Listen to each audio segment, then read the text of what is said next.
Not here either. Where is my waiting room, I wonder? Ah, this must be it. No mistaking it.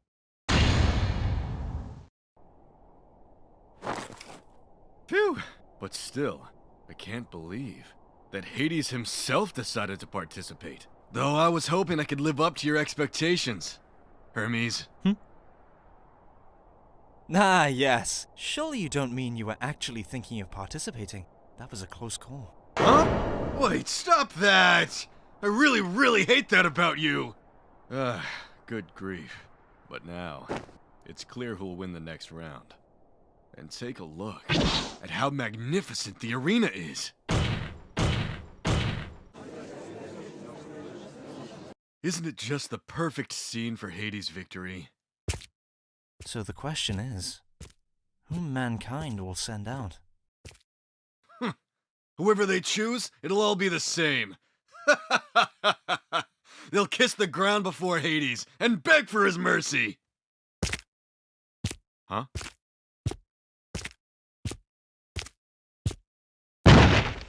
好，这是最好的一个位置。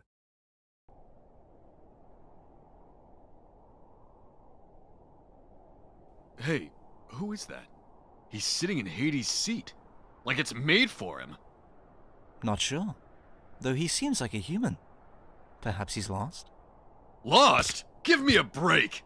You there! You know this is the Chief God's VIP section, don't you? Mankind's spectator section is that way. Come on, I'll take you there What? Huh? To deal with Brother Ares so effortlessly. Who is this human? Humble yourselves. Pardon? What? It matters not what this place is. You're in the presence of an emperor. The throne is where I am.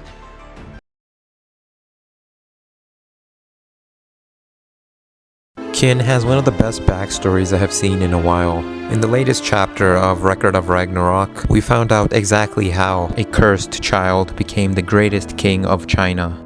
It all starts with a battle between the two states of Qin and Zhao. The Qin army soundedly defeated the Zhao army and buried them alive. An astounding 450,000 were buried alive. We then find out of Qin's birth. His father was a Qin hostage of the royal family staying in Zhao, and his mother was from Zhao. Qin was cast aside by his parents, and he stayed in Zhao as a political prisoner, a hostage in enemy territory, since he too was a part of the royal Qin family. Yin Zhang was the name he was given, and he would have a terrible childhood.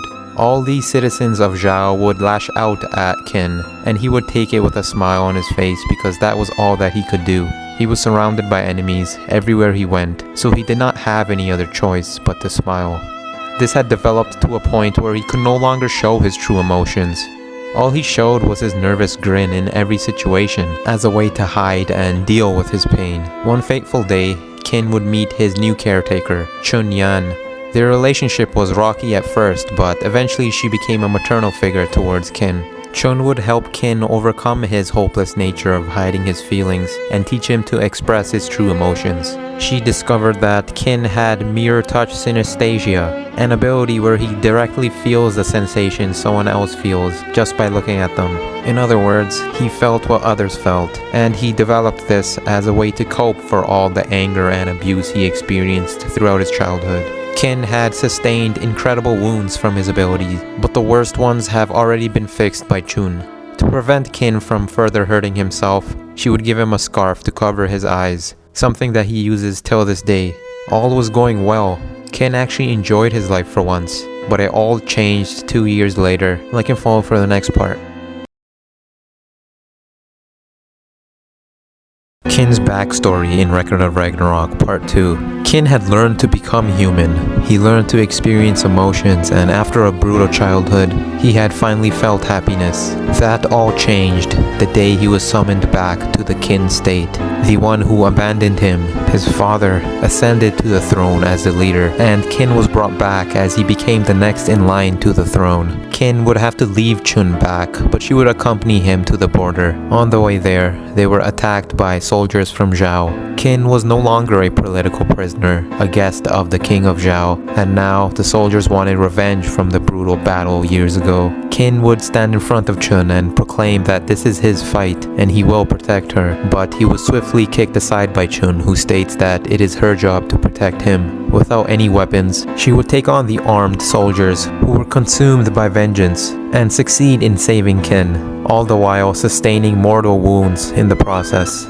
Qin's only friend, his mother figure, would die in front of his eyes, but before that, Chun would reveal a secret she held from Qin. She had a son, who would have been Qin's age, that was buried alive in the accursed battle many years ago. As the days went by, her anger only grew for the Qin army who took away her son. Eventually, she figured out that someone was needed to watch over the Prince of Qin, and so she took over the position with the same intentions of everyone else from Zhao, to vent her anger and resentment into the little boy. But after a while, she would change. She thought that if a kid who can experience and understand other people's pain became king, he would change the world like no other. Just like how Qin changed Chun, someone like him could become not only an exceptional king, but the king of kings, the greatest king of them all.